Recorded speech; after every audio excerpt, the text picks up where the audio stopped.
ბატონო შალვა, კითხავთ პირველ რიგში საპატრიარქოსთან დაკავშირებით ის პროცესები, რაც ვითარდება, ეს აღიქვამთ თქვენი გუნდის მხრიდან, როგორც შეურაცხყოფა და თავდასხმა საპატრიარქოზე, ეკლესიაზე, რა არის მიზანი ყველაფრის, რასაც ხედავთ თქვენი ოპონენტების თუ კრიტიკოსების მხრიდან?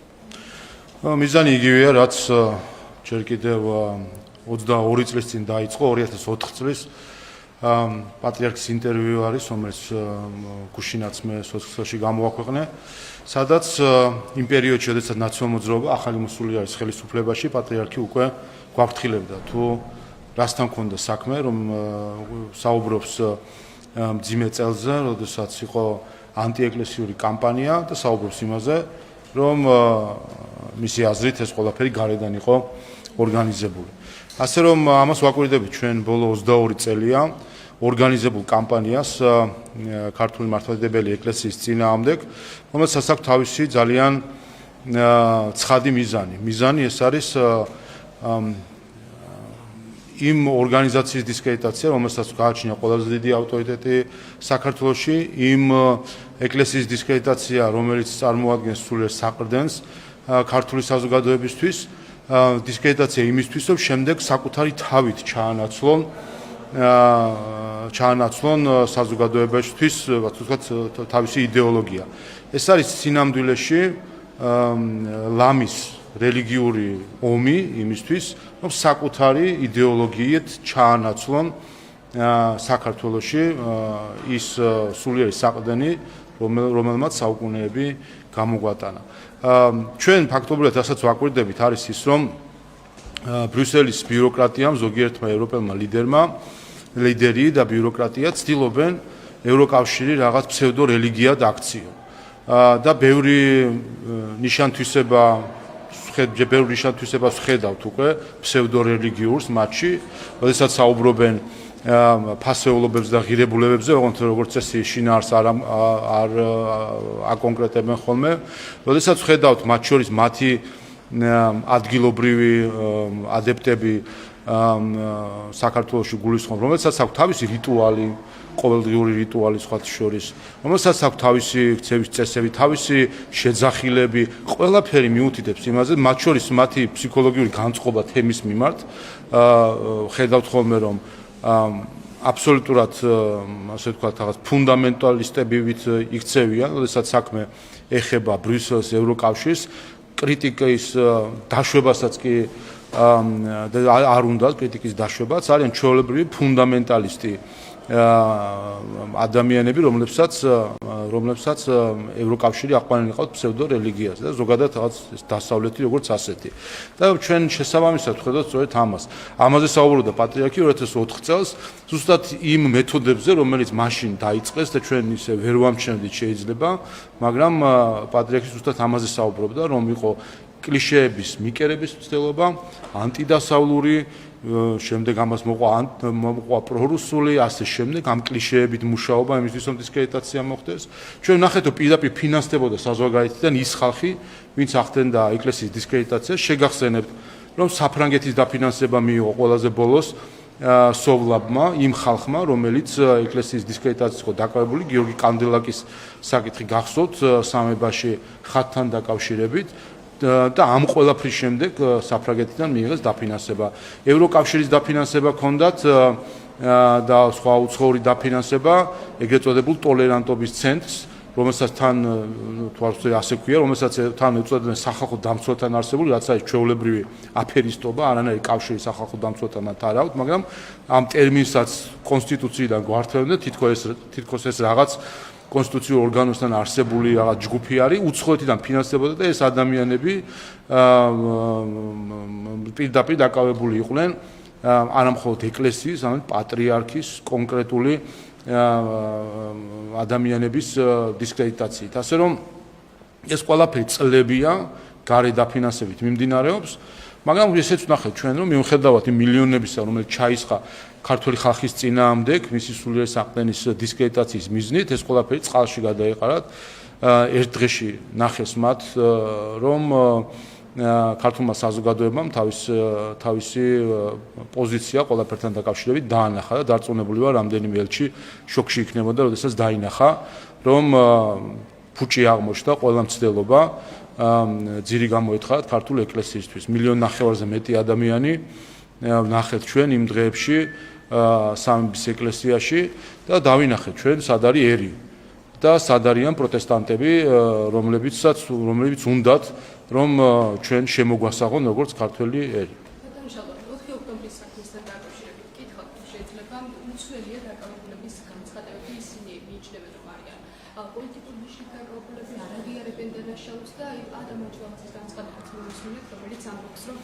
ოქტომბერი იყო მარკეტინგულად კარგად შეგვიძლია ხრიკი აქციებზე მეტი ხალხის მოსაზიდად. ამ განცხადებას გამოხმაურა სახალხო დამცველიც ლევან იოსელიანი, რომელიც ამბობს, რომ პაატა მანჯგალაძის წინააღმდეგ მტკიცებულებები არ არსებობს.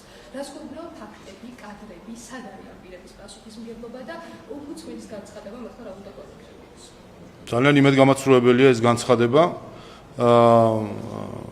პაატა მანჯგალაძე ისევე როგორც სხვა ორგანიზატორები თავისუფლების მოედანზე სცენაზე იდგა და განაცხადეს, რომ გადაიბარეს ხელისუფლება და პირადად ჩემ დაპატიმრებას დააპატიმრა დაავალა პოლიციას თუ სხვა ძალოვან უწყებებს. ეს დაავალა პირდაპირ. გასაგებია რომ ამ ასეთ კლოუნებს არავინ არ დაუჯერებს, მაგრამ 7,000 კაცი ყავდათ იქ შეკრებილი. ჩვენ სწორედ იმიტომ რომ პოლიციამ და უსაფრთხოების სამსახურება პრევენციულადაც იმოქმედეს, იმ მომენტშიც დროული რეაქცია იყო, სახელმწიფო დაცვის სამსახური იყო სათანადო მოწოდებაზე, ნახეთ თქვენ რომ ხელჩართული ბრძოლა მოუწიათ ბიჭებს, რომელიც იცავდნენ პრეზიდენტის რეზიდენციას, იმისთვის რომ არ დამდგარიყო ნეპალი, რომელსაც გვიანონსებდნენ თითოეული ეს ადამიანი აანონსებდა სისხლისღვრას საქართველოში, ამას გვიანონსებდნენ და ამას ხარი დაუჭირა ევროკავშირმა შეგახსენებთ. ასე რომ ჩვენ გადავრჩით 90-იან წლებში დაბრუნებას და ბატონ სახალხო დამცველსაც დარწმუნებული ვარ თავის ასაკიდან გამომდინარე ახსოვს რაც იყო 90-იან წლები. ასე რომ აქ რაიმე რა გითხრათ ეხა აფთიაქური საზომით ეხა იმის ნახვა რომ ვიღაცა სცენის კუთხეში იდგა თუ ცენტრში იდგა, იქ იდგა. აბა ერთი წარმატებული ყოფილიყო ეს ყველაფერი.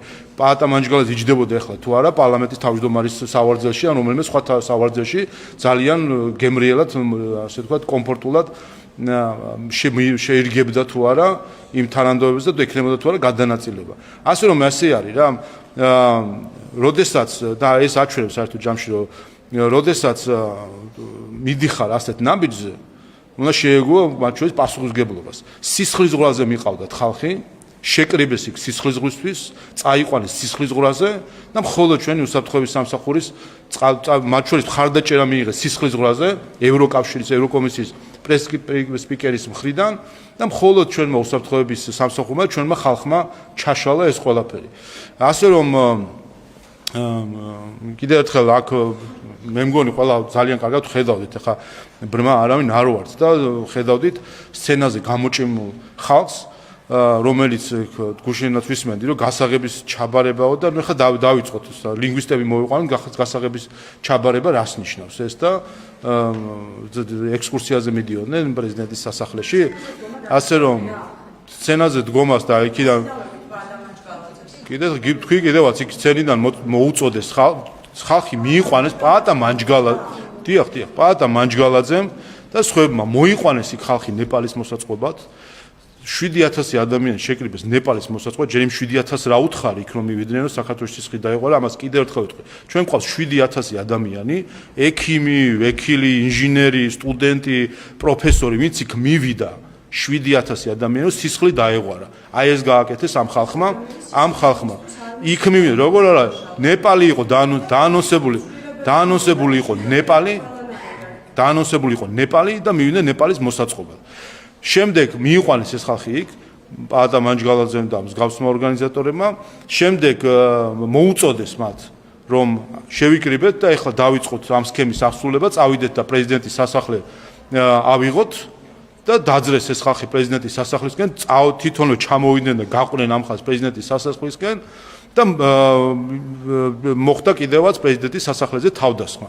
ასე რომ რა არის თუ შენო არ ქონა ზოგიერთებს პასუხისმგებლობის აღებისა თუ შენო არ აქვს მაშინ ამ ნაბიჯზეც არ უნდა წავიდნენ თუ ამ ნაბიჯზე წავიდნენ მაშინ კეთილი ინებონ და პასუხისმგებლობაც მიიღონ. დასრული ადამიანები არიან, ყველა მიცის რას ნიშნავს, ნეპალი ყველა მიცის რა მოყვებოდა ამ ყველაფერს, ამაზე გაგვწირეს, მოითხოვეს იქ ხალხის დაპატიმრება, დასჯა, დახურება და ასე შემდეგ და საბოლოო ჯამში რო არ გამოვიდათ, ეხლა წუწუნებით რომ კიდე ერთხელ აბა წარმატებული ყოფილიყო. სალომე ზურაბიშვილი გვერდზე რო იდგა, ხო გახსოვთ ეს კადრები თქვენი გადაღებულია, თქვენი ნანახი გაქვს. იქ რო იდგა გვერდზე თავისი შტანდარტიანად ლამის და ელოდა რა მოხდებოდა და მხოლოდ მაშინ როდესაც ჩაიშალა სისხლიანი გადატრიალება, მხოლოდ მაშინ რომ გაიპარა ისის და სხვა ჩვენს მანჯგალაძეს გაიპარა შემდეგ და სახში იჯდა. ჯერ ხალხი მიაყენა ამ ყველაფერზე.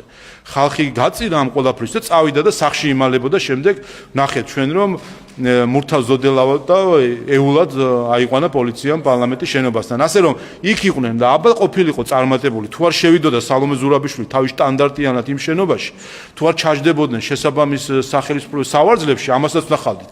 და იცით რას ვნახავდით კიდე?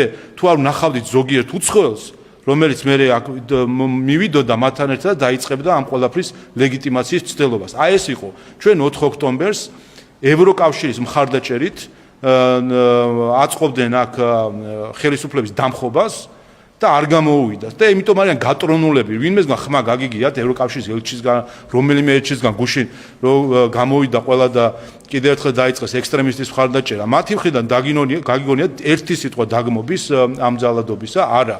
რატომ? იმიტომ რომ ძალიან კარგად იციან, რაც დააშავეს ქართველი ხალხის წინაშე. ძალიან კარგად იციან, რომ ლამის სისხლის ზღვაში შეიყვანეს ეს ქვეყანა. ასე რომ არაფრის მიმართ თვალის დახუჭვა არ იქნება.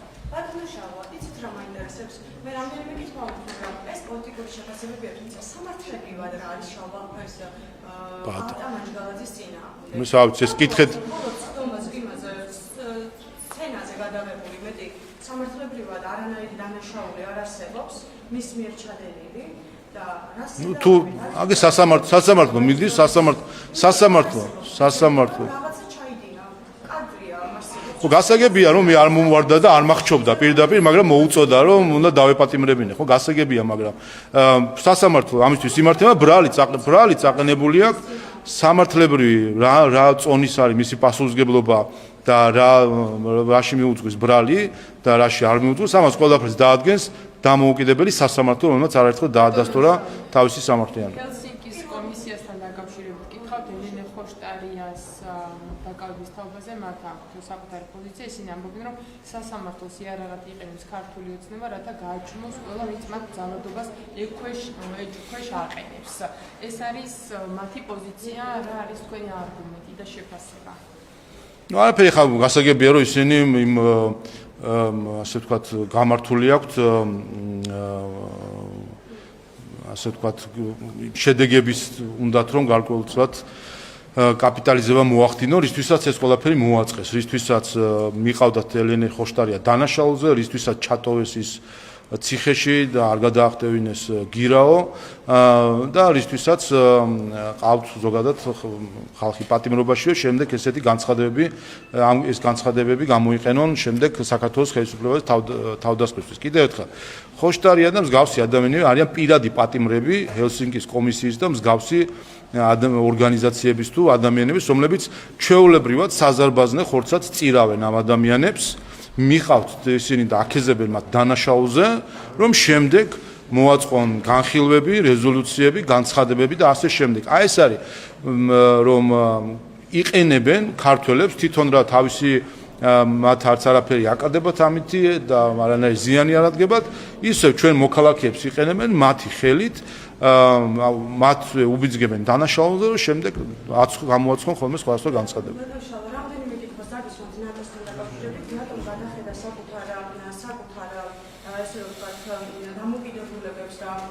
პერსპექტივებს სხვადასხვა ქვეყნებთან მიმართებაში და გადაიხედა მათ შორის საქართველოს საკითხი. ანგარიში წერია, რომ 2024 წლის არჩევნების შემდეგ საქართველო აღარ არის ნატოსთან ინტეგრაციაში ისე ძლიერად, როგორც აქამდე იყო წარმოდგენილი. ეს პასუხისმგებლობას ხედავთ თუ არა, იმიტომ რომ აქცენტი გაკეთებულია 2024 წლის არჩევნების შემდეგ გაკეთებულ შეფასებას ნატოს მხრიდან. ხო, ნატოსთან ინტეგრაციას ყველაზე ძლიერად არის უკრაინა, რომელიც დღეს ნატოს ქვეყნებს იცავს, ისე რომ მათთან ბუზი ვერ შეფრინდება იმის გამო, რომ უკრაინა ღურის სისხლს. და აი ამ ინტეგრაციის დონეს როგორ პასუხობს ნატო და რამდენად ზათ არის რომ თავის სიტყვა შეასრულოს და მიიღოს უკრაინა ნატოში. მე მგონი ამასაც ძალიან კარგად ვხედავთ. ასე რომ მოდი ნატომ თავის პასუხისმგებლობაზე იფიქროს. იმაზე იფიქროს, რომ 2008 წლიდან მოყოლებული რა მდგომარეობაში ყავდა საქართველო და უკრაინა, იმიტომ ცარიელ დაპირებებზე ვიყავით, რისკში ვიგდებდით საკუთარ თავს და ამის სანაცვლოდ არაფერი არ ხდებოდა. ასე რომ და ნახეთ კიდევაც, ხო? ამ თანამშრომლობის ფასი რა იყო? არც ერთი ნატოელი ჯარისკაცი უკრაინაში დღეს არ იბრძვის. მიუხედავად იმისა, რომ ნატოს ევროპული ნაწილი სწორედ ამას ამბობს, რომ უკრაინა იცავს მათ და ეს არის წინა ხაზი, მაგრამ არც ერთი ნატოელი ჯარისკაცი უკრაინაში არ იბრძვის. აი ეს არის ამ თანამშრომლობის შედეგი ხო რა სხვისი ხო რასაგებია სხვისი ხო იქაც ნახეთ ჩვენ გერმანიის კანცლერის განცხადება რომ ტაურუსები ხა ჩვენ გვჭირდებაო და ვეღარ მივცემთო იქ რაც თვითონ ჭირდებათ არაფერს არ იკლებენ რაც ზედმეტი აქვს იმას აძლევენ შეიძლება ან ასე შემდეგ მაგრამ საქმე იმაში არის რომ ვინც სისხლს ღურის ნატოსთვის ნატო მათ შორის ნატოსთვის თქვენ იცით რომ ერთ-ერთი მიზეზი და რასაც ასახელებს რუსეთის ხელისუფლება არის უკრაინის სურვილი რომ გაწევრიანდეს ნატოში და პირველივე დღეები იყო როდესაც მაშინ ჯერ ომი არ იყო დაწყებული როცა უკრაინის პრეზიდენტი ამბობდა მიმართავდა ნატოს რომ ბოლოს და ბოლოს გითხარით რომ ჩვენთან გვერდში დადგებით თუ არ დგებით თუ არა და უარს ვამბობთ საერთოდ ვიტყვით ნატოზე მაგრამ არ გასცეს არანაირი პასუხი ამასთან დაკავშირებით ასე რომ დღეს არა თუ ინტეგრაცია და სამოქმედო გეგმები აქვს უკრაინას ომობს ნატოს მის იმ სურვილის გამო რომ გაწევრიანდეს ნატოში და შედეგი რაც არის ამასაც ძალიან კარგად ხედავთ ასე რომ პრობლემა არის ნატოში და არა სხვებში ჩვენ საერთოდ საკითხავთ უკრაინისგან განსხვავებულ სიტუაციაში ვართ და ჩვენ კონსტიტუციაში გვიწერია მათ შორის რომ ევროატლანტიკურ სტრუქტურებში გაერთიანება არის ქვეყნის მთავარი პრიორიტეტი ხო ამ მიმართულებით ხომ არ აპირებთ რამის გადახებას იმიტომ რომ გვესმის თქვენი რიტორიკა ნატოსთან დაკავშირებით რომ ორ ფარში გახართ და იაკარია უკვე წლებია და ასე შემდეგ ხომ არ გადაიხედება კონსტიტუციის ეს მითი მათ შორის მითხართ ხმები რომ გქონდეთ კიდევ ერთხელ პრობლემა არის ნატოში და არა მხოლოდ საქართველოსთან დაკავშირებით, ამერიკასთან დაკავშირებითაც თქვენ ნახეთ ამერიკის შეერთებული შტატების პრეზიდენტის განცხადება, რომ იმ ყველაფრის ფონზე, რაც ამერიკის შეერთებული შტატებმა გააკეთა ნატოსთვის, ნატო არაფერს არ აკეთებს ამერიკის შეერთებული შტატებისთვის. ასევე ჩვენ შეგვიძლია ვთქვათ, იმის ფონზე, რაც საქართველომ გააკეთა ნატოსთვის, ნატოს სხვადასხვა მისიაში მონაწილეობით, აი თვითონ რომ არ მიდიოდნენ ესტონეთები და ლატვიები და ლიტვები 50-50 კაცით რო იყვნენ ავღანეთში და ჩვენ ვიყავით 1500-ით. აი ესაც ჩვენ გავაკეთეთ, ამის სანაცვლოდ ჩვენ ვერ ვხედავთ ადეკვატურ პასუხებს. ასე რომ კიდევ ერთხელ ბურთი არის მთლიანად სრულად ნატოს ტერიტორიაზე და თავად უნდა ჩამოყალიბდნენ რა უნდათ საერთოდ ჯამში საკუთარი ალიანსისგან. ერთი კითხვაც უნდა დაგისვათ ოკუპირებული დონეცკის ტერიტორიიდან ერთ-ერთი საქართველოს მოქალაქე ბიზნესმენი, რომელიც ჭიდრო კავშირში არის ხელისუფლებასთან, ბატონო შავა, ოკუპირებული დონეცკიდან გააფორმა ხელშეკრულება, რომ იქედან გადმოიტანოს სხვადასხვა წიაღისეული. რა შეგიძლიათ გითხრათ ამ საკითხთან დაკავშირებით, ვინაიდან ქვანახშირის და ლითონის ექსპორტს განახორციელებს ეს ადამიანი ხელშეკრულება გააფორმა ოკუპირებულ დონეცკში. და გარდა ამისა, ძალიან ბევრ ტენდერში იღებს მონაწილეობას და აქტიურად არის ჩართული და კავშირები აქვს ხელისუფლებასთან. ეს ადამიანი არის ვალერიანე ქუჩიაშვილი, როგორც მახსოვს, ვინც გერმანიის ელჩს ამძაფრებს დაესხა თავს და თქვენ ხედავთ თუ არა პრობლემას ამ ყველაფერში, რომ საქართველოს მოქალაქეებს შეიძლება დაარღვიოს კანონი და დაარღვიოს სანქციები და გოგი ავარის სანქციებს. უნდა დაიწყოს თუ არა გამოძიება მე ვერ ვკითხვა რა შემდგომარეობს. საქართველოს აქვს შეზღუდვები. და ბიზნესმენი, რომელიც ტენდერებში იგებს იმარჯვებს, ახლა აფორმებს ხელისუფლებას ოკუპირებულ ტერიტორიას, რუსეთის მიერ დროებით ოკუპირებულ დონეცკთან და იქიდან აპირებს ქვანახშირის შემოტანას. რისკს ვერ ხედავ, ვინაიდან ჩვენ შეზღუდვები გვაქვს დაწესებული დონეცკის და ტერიტორიებიდან ეკონომიკურ და პოლიტიკურ ურთიერთობებზე, ასე რომ ეს შეუძლებელი არის, რომ რაიმე ვაჭრობა ხდებოდეს. ეს ადამიანი აფორმებს ამ ხელშეკრულებას და აპირებს, რომ ივაჭროს და ქვანახშირის შემოიტანოს. არის საქართველოში და სხვათა შორის თქვა, რომ საერთოდ არ აინტერესებს ქართული ოცნების აზრი და მათ შორის არც ბიძინა ივანიშვილის. ცოტა სხვა სიტყვებით თქვა უფრო მკაცრად, მაგრამ აი ესეთი პოზიცია აქვს, თქვენი აზრი არ აინტერესებს და ის ამ ბიზნესებს გააკეთებს. წეგან თქვით, რომ ხელისუფლებასთან დაკავშირებული ადამიანია ეხლა რომ კაცრად საუბრობს და ჩამოყალიბდა. გითხარით რაც არის. გითხარით მოგე კიდევ ერთხელ გითხარით, რომ არის შეზღუდვები დაწესებული, მიუხედავად იმისა, რომ არის ცილის წარმოება საქართველოსთან დაკავშირებით, ვერც ერთი ფაქტი ვერ დადასტურდა და ვერ მოიტანეს, რომ საქართველოს რაიმენარიად ხდება სანქციების დარღვევა. ჩვენ ამ ყოველ პირობებს ვიცავთ, მიუხედავად იმისა, რომ უმადური არის ევროკავშირი საქართველოს მიმართ, ხედავთ, რომ იყო ცილის წარმოების მცდელობა ყულებთან დაკავშირებით, ასე პასუხობენ ჩვენს მხარდაჭერას. იცით, რომ ჩვენ არანაირი ვალდებულება არ გვაქვს, რომ ევროკავშირის სანქციები დავიცვათ, მაგრამ მხოლოდ უკრაინელი ხალხის გვერდში დგომის და პატივისცემის გამო უზრუნველყოფთ ამ ყველაფერს და არა ბრიუსელისთვის და კიევის ხელისუფლებისთვის, მაგრამ ეს უმადურობას ხედავთ, მათ შორის ბრიუსელისგან ბოლო დროს უმადურობის მაგალითი იყო ყულებთან დაკავშირებით ცილის წამება, რომელიც დადასტურდა, რომ იყო აბსოლუტური ტყუილი, რომ არანაირი მტკიცებულება არ არსებობდა სანქციების დარღვევისა, რომლის შემდეგაც ბოდიშიც კი ვერ მოვისმენთ მათი მხრიდან. ბაჩოხალაიასთან დაკავშირებით გითხრათ, ბატონ შალვა დღეს ელოდება ბნარის წარდგენას, რაც შეეხება მის განცხადებას ყველაფერი უნდა გავაკეთოთ იმისთვის, რომ გამხოთ ხელისუფლება და ბიძინა ივანიშვილი. აი ესეთი განცხადებები ზოგადად რაზე მიანიშნებს? მიანიშნებს იმ სურვილებზე, რომელიც აქვთ და რომელიც ხარდაჭერილია გარედან. კიდევ ერთხელ მე ვთქვი, რომ 4 ოქტომბრის დამხობის შეკრება ხარდაჭერილი იყო ევროკავშირის მხრიდან. ვერ დაგვამხეს და ამის შემდეგ გაიტრუნენ და ერთი ხმა არ უთქვა, ერთი დაგმობის სიტყვა არ მოგვისმენია ევროპელებისგან 4 ოქტომბრის გადატრიალების ცდილობის ფაქტზე. და სწორედ ეს სიჩუმე არის შემდეგ წამაქეზებელი ძალადობისა. მე ეს არაერთხელ მithქვამს. ამაზე წერილიც კი მაქვს მიწერილი ევროკავშირის ელჩისთვის, როდესაც პარლამენტის წევრებზე იყო თავდასხმა, მაშინ მივწერე მის მიერ და ევროკავშირის მიერ მხარდაჭერილი და დაფინანსებული ადამიანების მხრიდან, მივწერე რომ თუ არ იქნება საჯარო ღია დაგმობა ამ თავდასხმებისა, ეს გაგებული იქნება როგორც წაქეზება შემდგომი ძალადობისა. 2 თვეც არ იყო გასული, როდესაც მარიამ ლაშს თავდაესხნენ ასევე ევროკავშირისგან მხარდაჭერილი ადამიანები მცირეწლოვან შულთან ერთად და ამის შემდეგ კიდევ ერთხელ მივწერე წერილი, რომ ხო ხედავთ, რომ არ გმობთ ეს შემდეგ ძალადობას იცოთ. იცით ამის შემდეგ რა გააკეთა ევროკავშირის ელჩმა? არაფერი.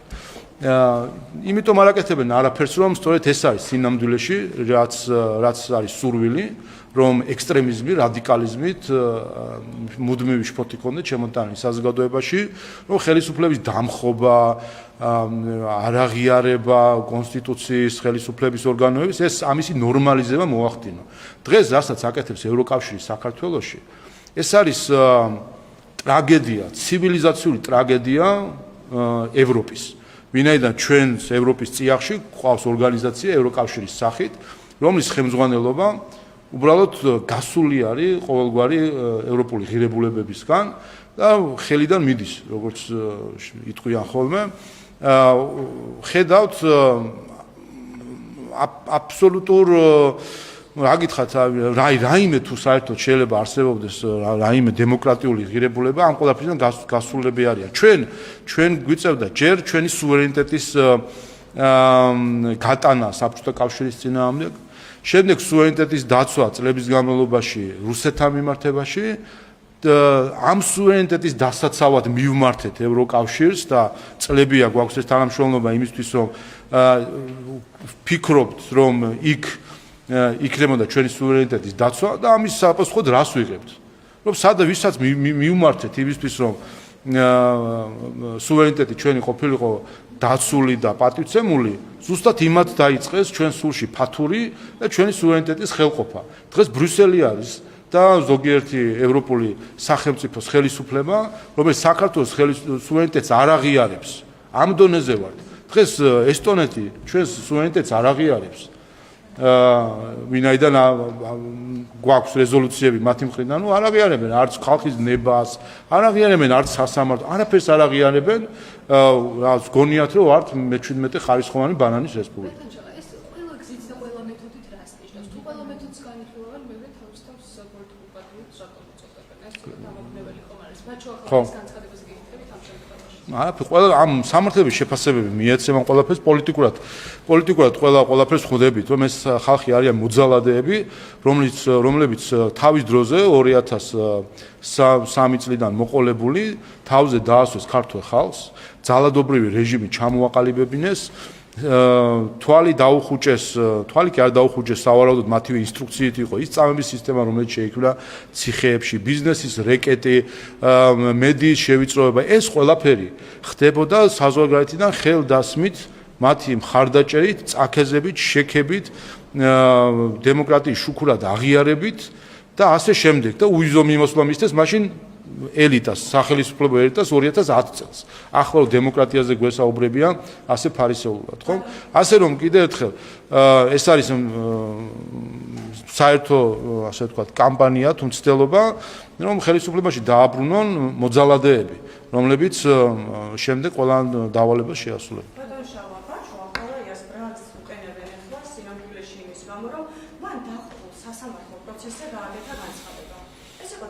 სასამართლო პროცესზე გაკეთებული განცხადება და განცხადება იყო ასეთი, რომ ივანიშვილი უნდა დაემხოსო.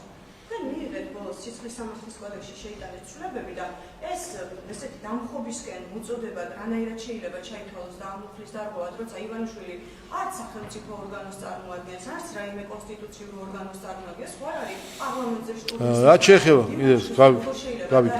ივანიშვილი და დაახლოებით სასამართლო პროცესზე გაკეთებული განცხადების გამო შეიძლება ადამიანს ბრალი წაუყენო. ნახოთ, აი სასამართლო გადაწყვეტს ყველაფერს. სამართლების შეფასებას მისცემს სასამართლო ამ ყველაფერს. რაც შეეხება პოლიტიკურ შეფასებას, ვინ არის ბაჩუახალაია, მე მგონი ბავშვმაც კი იცის. როდესაც საქმე გვაქვს ჩვენ ძალადობრივი სისტემის ერთ-ერთ შემოქმედთან. ასე რომ, არანაირი ეჭვი იმისა, რომ ეს ადამიანი ამ ადამიანს აქვს სურვილი ძალადობრივად დაუბრუნდეს ხელისუფლებაში, რა თქმა უნდა, საზოგადოებას არ აქვს. ივანიშვილი ხო არ არის კონსტიტუციური ორგანო. ივანიშვილი სამართლების შეფასებას სამართლებრივი რატომ არის ამუშავული ეს წინადადება და რას სამართლების შეფასებას მისცემს სასამართლო, მე პოლიტიკურად შევასრულებ. როგორ უნდა დაემხოს ივანიშვილი? აი რატო არის ეს წინადადება? მისცემს შეფასებას მისცემს სამართლების შეფასებას, სამართლების შესაბამისად. ხო და ამიტომ სამართლების შეფასებას მისცემს სასამართლო. ძალიან მიადვილდება, როდესაც ბაჩუახალაიას და დანაშაულზე ვსაუბრობ, იმიტომ რომ ეს არის სინონიმი ადამიანი, რომელიც დანაშაულებრივი სისტემის ნაწილი იყო და შემოქმედი იყო. ასე რომ, როცა ვსაუბრობ ბაჩუახალაიას და დანაშაულზე, ძალიან ადვილია საუბარი, ვინმე ეს ორი რამ არის სინონიმი ერთმანეთის.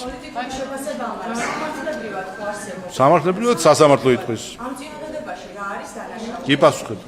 კი პასუხებ.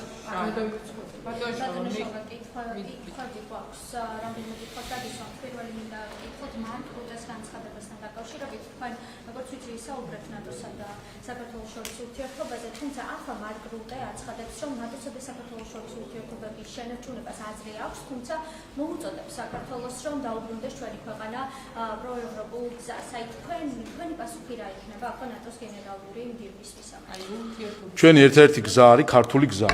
და ეს ტერმინოლოგიური ჟონგლიორობა, პროევროპული, ანტიევროპული, პრორუსული, პროჩინური,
არ ვენდობით. ეს არის ქართველმა ხალხმა ამ და მათ შორის საქართველოს ხალხის სუვერენიტეტის ხელყოფის გამო დაკარგა ნდობა ევროპელების მიმართ.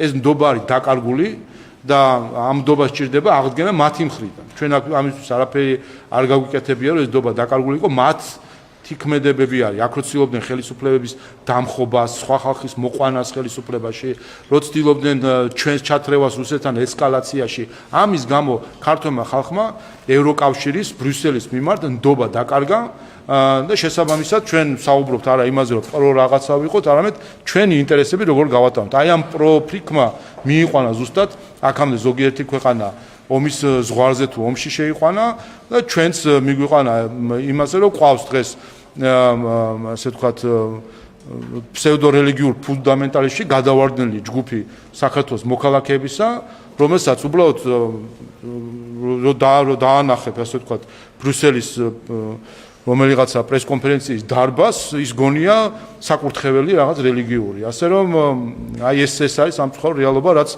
აი ამ მცირე ჯგუფში პროტესტანტებისა ჩვენ გვაქვს.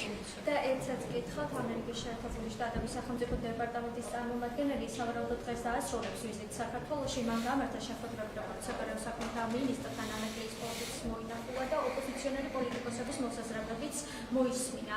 ახლა თქვენ ერთი მხრივ როგორ შეაფასებთ ამ ვიზიტს, რამდენად დადებითი იქნება ქვეყანას შორის ურთიერთობის გადაწყვეტის ნაწილში და რას ელოდებით ამ ვიზიტის შემდეგ ოფიციალური ვაშინგტონის მხრივ?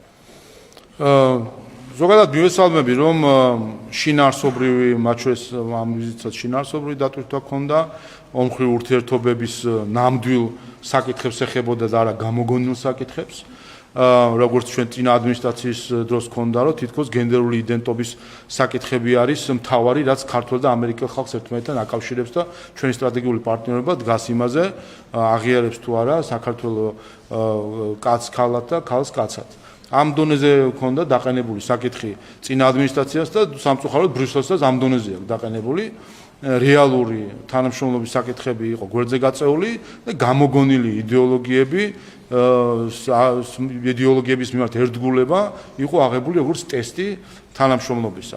ამიტომ მივესალმები, რომ სწორედ ასე საქმიანად, შინაარსობრივად უყურებენ, ნახეთ თქვენ, რომ ეკონომიკური საკითხებით არის საკითხებს ეხებოდა ეს ვიზიტი და ეს გვაძლევს ჩვენ იმ ოპტიმიზმის საშუალებას, რომ ჩვენს ქვეყნებს შორის ნამდვილი სტრატეგიული პარტნიორობა ორი ქვეყნის ინტერესებიდან გამომდინარე იქნება და რაღაც გამოგონილ ყალბცრუ რაღაც იდეალებზე, რომელიც სინამდვილეში არავინ არ არსებობს, იგონებენ იმისთვის, რომ პატარა ქვეყნებს თავს მოახვიონ და დაიმორჩილონ. ასე რომ იმედით უყურებთ მათ შორის ამ ვიზიტის შედეგსაც, მეორე მხრივ, რა თქმა უნდა, ჩვენ უფრო მაღალ ტემპს ვისურვებდით სტრატეგიული პარტნიორობის დამყარების გზაზე.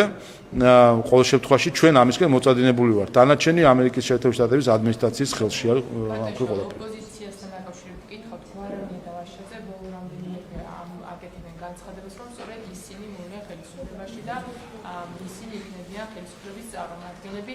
ეს განცხადება შეიძლება ეფუძნებოდეს რაიმე რეალობას, თუ ეს არის მათი ცდილობა ამ ურჩევის მიმართ, რომ შეაგულიანონ, წააქცონ და გაარწმუნონ, რომ კი მათ აქვს შანსი ამ ყველაფრის. ავიცი, ამ ხალხმა მე მგონი ჭკუა ვერ ისწავლა, ანუ სისხლიანი 9 წლიანი რეჟიმის შემოქმედები გამოდიან და ცხვირაწეულები საუბრობენ, რომ სურთ ხელისუფლებაში დაბრუნება და მათ გონია თუ ქართული ხალხი მათ ხელისუფლებასთან ახლოს გააკარებს სადმე. ეს პირდაპირ ჩვეულებრივად ჩამოკიდეს თავისივე ხელით წითელი ნაჭერი ქართული ხალხის თვალწინ, იმის რომ მივხვდეთ სინამდვილეში რასთან გვაქვს საქმე, ხო? კიდევ ერთხელ ნაციონალ მოძრაობის რეინკარნაციას ვაკვირდებით. ნაციონალ მოძრაობა, რომელიც ფრაგმენტებად იყო დაშლილი, კვლავ დაუბრუნდა თავის აწყისებს ერთიან ნაციონალ მოძრაობას და დღეს უყურებთ ამ ერთიან ნაციონალ მოძრაობას ამ ცხრიანი სახით, რომელმაც დაიბრუნა თავის უწინდელი სახე, გამორჩეული ნაციონალ მოძრაობის გამორჩეული ლიდერების სახით ყველას თითოეულს, რომელსაც თავისი წვლილი აქვს შეტანილი ანტიდემოკრატიული ადამიანის მოძულე ძალადობრივი რეჟიმის შექმნაში. აი ასეთი გროტესკული წარმონაქმნი გვაქვს ჩვენ, რომელსაც ხედავთ, რომ საერთო ჯამში საიდანაც აქვთ ხარდაჭერა ქვეყნის გარედან კარგია საერთო ჯამში ეს იმ მხრივ რომ ქართული ხალხი ყველაფერს ძალიან კარგად ხედავს. ვაშაძეც ამბობდა მანამდე რომ პრემიერ-მინისტრობის კანდიდატი იყო, მომავალი პრემიერი იყო. ნახეთ ეს როგორ ახდა, მაგრამ აი ეს განცხადებები მათ ამ მრჩეველსაც არბეს მქინებში. ხომ რაღაცით შეაგულიან და თამასს წერენ და შემდეგ ნორმებიან იმ ნიშნულზე, სადაც არიან.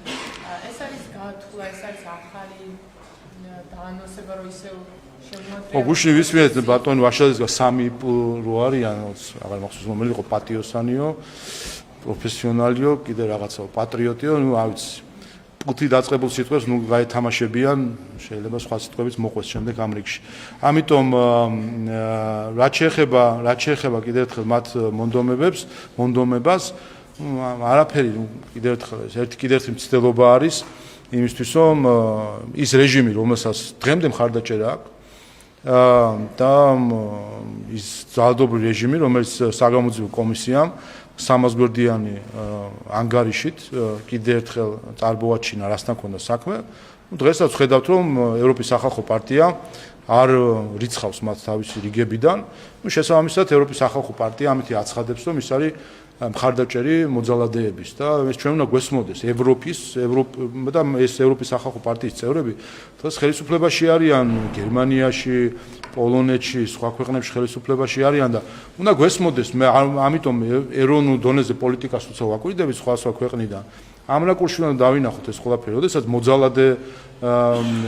მოძალადეების პარტია შენი თანამებრძოლი არის, როდესაც წამების სისტემის შემქმნელი შენი თანამებრძოლი არის ამა თუ იმ ევროპული ქვეყნის ხელისუფლებისა. გასაგებია რომ შენი ღირებულებებით ხარ პლინტუს ქვემოთ და ამიტომ შესაბამისი გადაწყვეტილებებიც არის ხომ. ბატონო შალვა, ევროკავშირთან დაკავშირებით მინდა ასევე ვკითხოთ, ევროპარლამენტი ემზადება უკრაინას საქართველოს შესახებ ანგარიშის დასამტკიცებლად, შესწორებები უკვე შეტანილი არის და ახლა ეს არის რომ მithოვენ ევროკავშირმაც გაიზიაროს დიდი ბრიტანეთის დაწესებული სანქციები.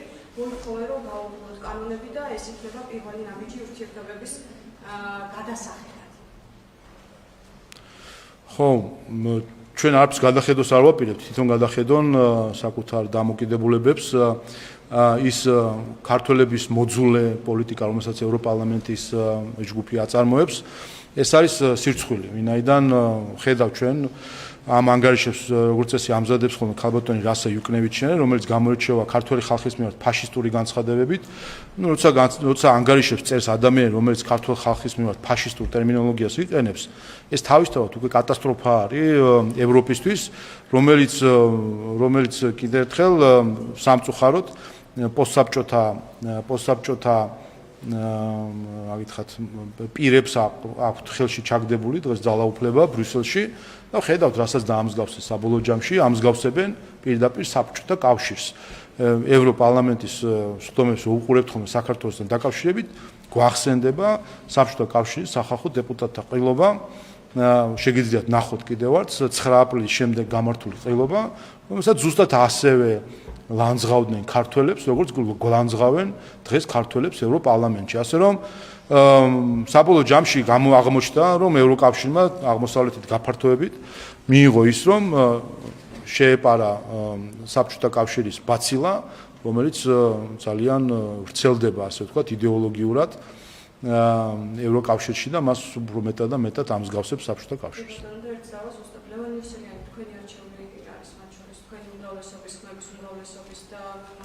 მას ასე რომ ვთქვათ, მხარი ახლა დაუჭირეთ მის ობიექტურობასაც ემდეთ, ხო? და დღეს რატომ არის თქვენთვის ასეთი მიუღებელი, როდესაც ის ამბობს, რომ არ არსებობს მტკიცებულება ბატონ მაჯვალაძესთან დაკავშირებით, რატომ არ ფიქრობთ, რომ სახალხო დამცველის ეს ნათქვამი და შეფასება მხოლოდ ცარიელი სიტყვები შეიძლება არ იყოს და მას აქვს წარმოდგენა ზუსტად რასაც ამბობს. თქვენ ამბობთ, რომ აი უნდა დაინახოს იოსელიანმა პრობლემაში. ის აფასებს ამ შემთხვევაში.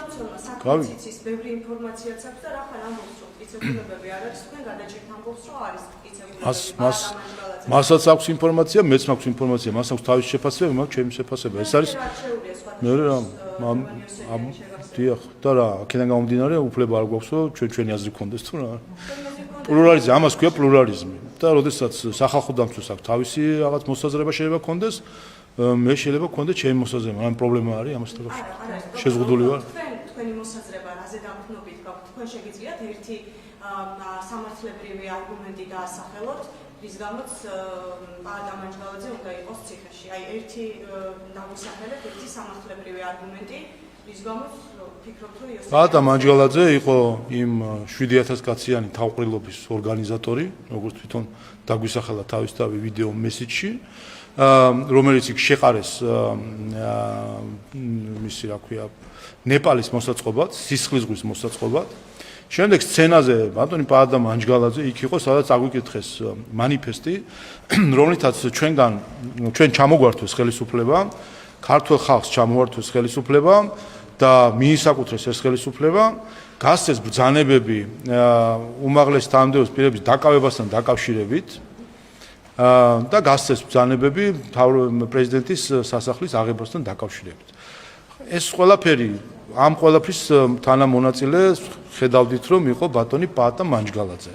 და მარტივი კითხვა არის, თქვენი აზრით წარმატებული რო ყოფილიყო და დავეპატიმრეთ უყლა და აიღოთ პრეზიდენტის რეზიდენცია და ქალბატონი სალომე როგორც ჩანს დაგეგმილი ქონდა თავისი სტანდარტით შესული იყო პრეზიდენტის რეზიდენციაში, თქვენი აზრით რომელ სახელმწიფო სავარძელში წამოჯდებოდა ბატონი მანჯგალაძე და ასე თქვა თავისი მიამიტური სახით როგორ გვესაუბრებოდა შემდეგ უკვე სხვა საკითხებზე. ასეა, ჩაეშალათ სისხლიანი გადატრიალება, კეთილი ინებოდა, ეხა პასუხი აღონ. ეგრე არ არის. თან წახვიდე რევოლუციონერობა გიდონდეს, თუ შნო არ გაქვს, მაშინ არც რევოლუციონერობა არ უნდა დაიწყო და სისხლიანი გადატრიალებები არ უნდა მოინდომო და თუ შნო არ გაქვს და თუ მიდიხარ სისხლიან გადატრიალებებზე. მაშინ კეთილი ინებე და ჩაჯექი. აგე რევოლუციონერები, სტალინი და სხვები იჯდნენ ციხეში, როცა თავის დროზე აწყობდნენ სხვადასხვა ძალადობრივ აქტებს. ეს არის, თუ უნდათ რევოლუციონერობა, შეეგუონ იმას, რომ ამას მოყვება პასუხისმგებლობა. ბოლო კითხვას დაგისვამთ, ჯო უილსონმა და სტივ კოენმა წარადგინეს ამერიკის შეერთებულ შტატებში დაარეგისტრირეს ახალი აქტი ჩინური და რუსული გავლენების შესწავლას ითვალისწინებს ეს და უნდა გააგრძელოს თუ არა ამერიკამ ქართულ პროექტებში ინვესტირება მას შემდეგ, რაც რუსული და ჩინური გავლენები დაინახეს მათ საქართველოში. ვფიქრობ, აკვიატებულ აზრებზე კომენტირება პოლიტიკური საკითხი არ არის, მიჭის რაიმე აკვიატებული აზრი აქვს ამ ადამიანს. ეს მისი პრობლემა არის, ვფიქრობ და არა ჩვენი პრობლემა. მადლობა.